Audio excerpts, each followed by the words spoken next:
السلام عليكم ورحمة الله وبركاته. اللهم صل وسلم وبارك على سيدنا محمد وعلى آله وأصحابه وسلم. يا رب تكونوا بخير.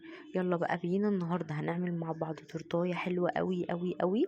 أنا كان عندي الاسبونج يعني كان عندي الكيكة. كنت عاملة الكيك الاسفنجي، كنت عاملاه وكان جاهز عندي. هنزينها مع بعض النهاردة بطريقة حلوة قوي. هنعملها نص شوكولاتة بيضة ونص شوكولاتة بني. شكلها خطير خطير خطير، هتعجبكم جدا جدا جدا. يلا بينا نشوف عملناها ازاي. اول حاجة عملتها حطيت ربع كوباية من السكر البودرة، وممكن تحطي سكر خشن مفيش اي مشكلة، وعليها كوباية من المية الساقعة المتلجة، ونزلت عليها بنص كوباية من الكريم شانتيه الخام، وضربتهم مع بعض كده، وهضربهم مع بعض لحد ما قوام الكريمة يتقل معايا قوي قوي قوي، يبقى بالشكل اللي انتوا شايفينه دوت. تمام. هعمل بقى كيكة الشوكولاتة. هعملها ازاي؟ برضو هحط نفس اللي حطيت، ربع كوباية السكر، عليها ربع كوباية كاكاو، ونص كوباية من الكريم شانتيه، وكوباية ساقعة متلجة مية، وهضربهم برضو مع بعض لحد ما قوامهم يبقى زي القوام الفانيليا. هجيب بقى الكيك بتاعي انا كنت عاملة نص شوكولاتة ونص فانيليا، هبقى اعمله ان شاء الله معاكم في فيديو تاني اوريهولكوا شكله هيبقى عامل ازاي. قطعت كده الكيك بتاعي ل3 طبقات. القاعدة دي اللي انا هعمل عليها التورتاية طلعت صغيرة، يعني طلعت صغيرة على التورتاية وكده، بس ما كانش في ناس فاتحة لان احنا في العيد وكده والناس كلها مأجزة. ما كانش في حد فاتح، فما كنتش عارفة ان انا اجيب قاعدة كبيرة احط عليها التورتاية وكده.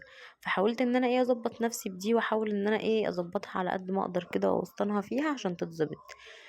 هبتدي دلوقتي اجيب الكيك بتاعي. حابة انك تسقي الكيك بتاعك بشربات ساقع، تمام. حابة تسقيه بلبن اللي هو محلي بنسكافيه، او لبن محلي بشوكولاته برضو تمام. حابه تسقيها بلبن بس تمام، مش حابه تسقيها خالص براحتك. انا الكيك بتاعي كان طري جدا، ما كانش محتاج ان هو يتسقي خالص. عملت كده الطبقه الاولانيه، حطيت في النص الفانيليا الكريمه الفانيليا، حطيت في النص كيك الشوكولاته الفانيليا الكريمه الشوكولاته، وابتدي احط الطبقات كده فوق بعضها. حطيتها كده 3 طبقات فوق بعض، وبضغطها كده ضغطه كده خفيفه، على خفيف خالص بضغطها كده عشان خاطر الطبقات تظبط معايا كده وتطلع مظبوطه يعني، وتمسك في بعضها كويس. هبتدي بقى ان انا اجلسها كده من الجناب بالسكرابر، هسويها خالص لحد ما احس ان هي مسطره. وهسوي برضو السطح بتاعها من فوق، وهحط برضو ده النص اللي هو الفانيليا. برضو هحط في النص الشوكولاته دلوقتي، كريمه الشوكولاته. حابه ان انتي تعملي الكريمه تطعميها برضو بنكهه الشوكولاته، مفيش اي مشكله. هي بس ممكن تاخد منك شوية وقت في التجليس لحد ما تظبط معاكي، بس والله العظيم يعني هي مغلبتنيش خالص، اتجلست بسرعة جدا. على ما اخلص بقى الباقي الحشوات واخلص بقى الدنيا اللي هظبطها وكده، بسويها اهو بالسكرابر. ولو عندك سكرابر اللي هو السكرابر المشرشر، وحابة تعمليها مشرشرة من الجناب، اعمليها هتديكي شكل حلو قوي قوي قوي برضو. بس جلستها كده، ادخلها بقى التلاجة نص ساعة كده لحد ما نحضر بقى الصوصات اللي احنا هنحطها، ونشوف هنضيف لها ايه تاني.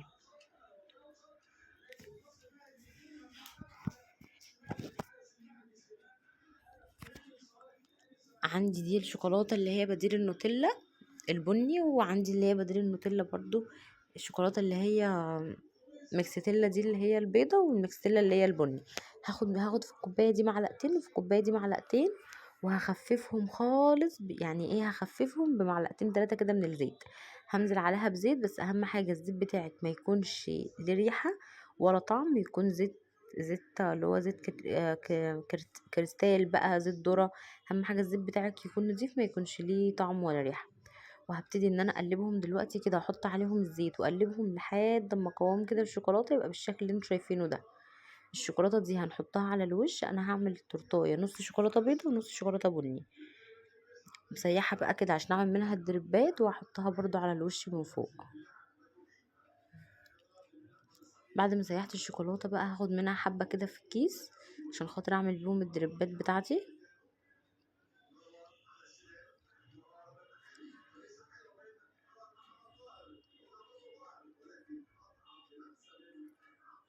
بس الشوكولاته البني هنا يعني ايه، كانت عايزه ان هي تخف شويه، كانت محتاجه ان هي تخف شويه.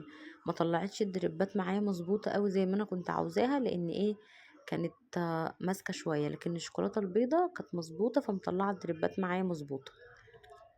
لكن البني ما طلعتهاش معايا مظبوطه قوي، لان ما كانتش مظبوطه اصلا. الشوكولاته كانت تقيله شويه، كانت محتاجه ان هي تخف شويه. انا رجعت بعد كده حطيت لها معلقتين زيت برضو، خففتها تاني. بس كنت خلاص عملت الدريبات، فما كانش ينفع ان انا امسحها يعني وكده.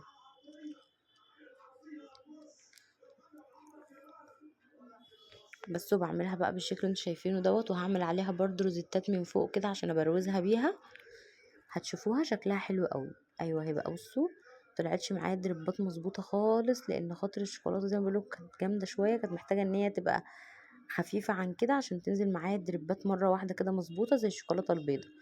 بس قدر الله ما شاء فعل، اديني بقول لكم يعني خلوا الشوكولاته بتاعتكم خفيفه، وقطعوا الكيس حته صغيره خالص عشان خاطر الدربات تطلع مظبوطه. هي برضو كانت طالعه شكلها كويس، مش اللي هي وحشه قوي، بس ايه، مش هو الشكل اللي انا كنت منتظراه، فاهميني.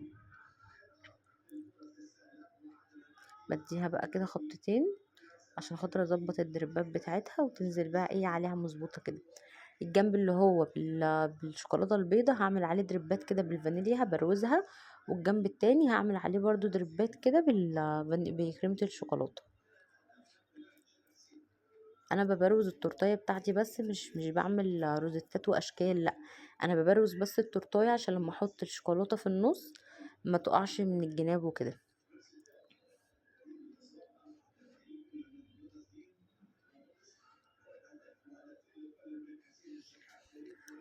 تنسوش بقى ايه ان احنا نصلي كده على النبي، وما تنسوش دعوتنا كده لاخواتنا في غزة، ان ربنا يعدي الكرب ده على خير يا رب، وينصرهم ويجبرهم نصرا عزيزا يتعجب له اهل السماوات والارض، ويرحم امواتهم واموات المسلمين اجمعين يا رب العالمين.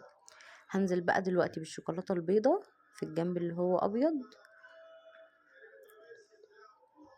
وانتي بتجلسيها من الجناب. لو مثلا حته كده من الشوكولاته دخلت على الفانيليا، او حته من الفانيليا دخلت على الشوكولاته، عادي مفيش اي مشكله. هي مش هتطلع مسطره بالظبط قوي يعني معاكي، عشان خاطر لما تيجي تسويها وكده بالسكرابر مش هتظبط معاكي قوي. بس مره على مره هتلاقي ايدك ظبطت، والموضوع معاكي بقى سهل قوي. والنص اللي هو شوكولاته حطيت عليه بقى كده النوتيلا اللي هي البني. بديها كده بقى ايه خبطتين خفاف قوي عشان خاطر ايه، الوش يبقى متساوي كده معايا ويكون مظبوط.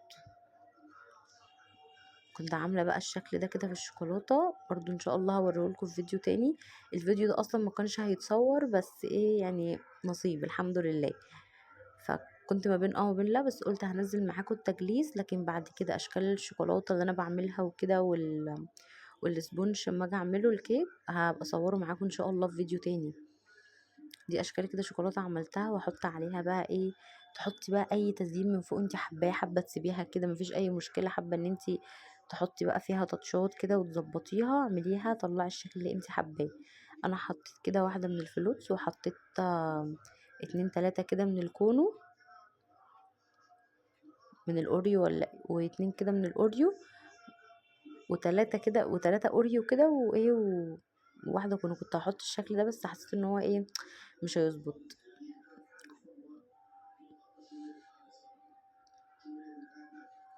والجنب ده هنا هحط عليه البسكوت اللي هو بديل اللوتس دوت، اللي هو البسكوت اللي هو شبه اللوتس شوية، بديل اللوتس. هحط كده منه على الشوكولاتة البيضة، واحط برضو ايه اتنين كده من الفلوتس الابيض،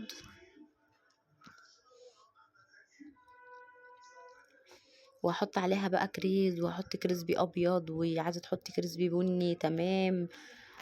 زيني بقى ايه وشكلي الشكل اللي انت حباه واللي انت تفضليه. حطيت عليها اللي هو الكريسبي الابيض،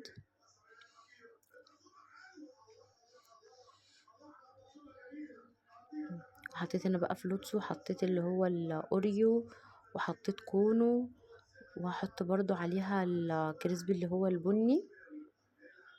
وهنزل كده بواحدة كده من الكتكات. بس شكلها كان خطير خطير خطير خطير خطير. بس ده كان فيديو كده سهل النهاردة، قلت اعمله معاكم، يا رب يكون عجبكم. متنسوش بقى ان انتوا تعملوا شير للفيديو وسبسكرايب للقناة وتفعلوا زر الجرس، ونشوفكم في فيديو جديد على خير ان شاء الله. السلام عليكم ورحمة الله وبركاته.